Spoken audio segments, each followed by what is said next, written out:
நான் உங்கள் சிப்பிப்பாறை ஜோதிடர் ஆதிராகவன் ஜெயபாலாஜி.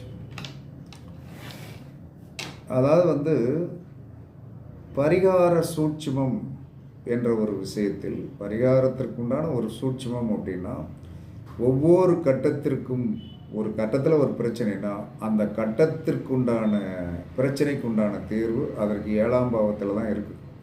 அந்த 7ஆம் பாவத்தை நீங்கள் அதுக்குண்டான தீர்வு, லக்கணத்துக்கு பிரச்சனைனா மனைவி தான் தீர்வு, மனைவிக்கு பிரச்சனைனா லக்கணம் தான் தீர்வு, 2ஆம் இடத்திற்கு என்ன சொன்ன பிரச்சனைனா 8ஆம் பாவம் தான் தீர்வு, 3ஆம் பாவத்திற்கு 9ஆம் பாவம், 3ஆம் பாவம் என்று சொல்லக்கூடிய சிந்தனை செயல்களை வெற்றிகளை சீர்படுத்தி கொடுப்பது 9ஆம் பாவம். 4ஆம் பாவத்தில் 4ஆம் பாவத்தை வைத்து 4ஆம் பாவத்தை வைத்து 10ஆம் பாவத்தை சரி பண்ணலாம், 10ஆம் பாவத்தை வைத்து 4ஆம் பாவத்தை சரி பண்ணலாம், 5ஆம் பாவத்தை வைத்து என்ன சொல்கிறான்னா 8ஆம் பாவம், 5ஆம் பாவத்தை வச்சு 11ஆம் பாவத்தை சரி பண்ணலாம், 11ஐ வைத்து 5ஐ சரி பண்ணலாம், 6ஆம் பாவத்தை வைத்து 12ஆம் பாவத்தை சரி பண்ணலாம். என்னத்துக்கு 6ஆம் பாவம் நோய் என்று விட்டால் 12ஆம் பாவம் என்ன ரெஸ்ட் எடுக்க சொல்கிறாங்க.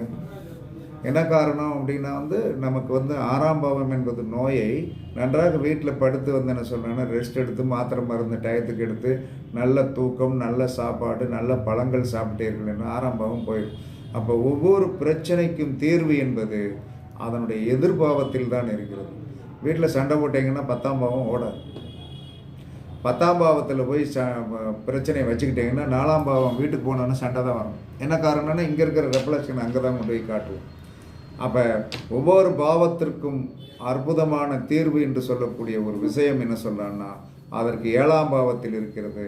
அதை எப்பயும் என்ன சொல்கிறேன்னா சீர்படுத்த கற்றுக்கொள்ளுங்கள், கண்டிப்பாக உங்களுக்கு வெற்றி கிடைக்கும்.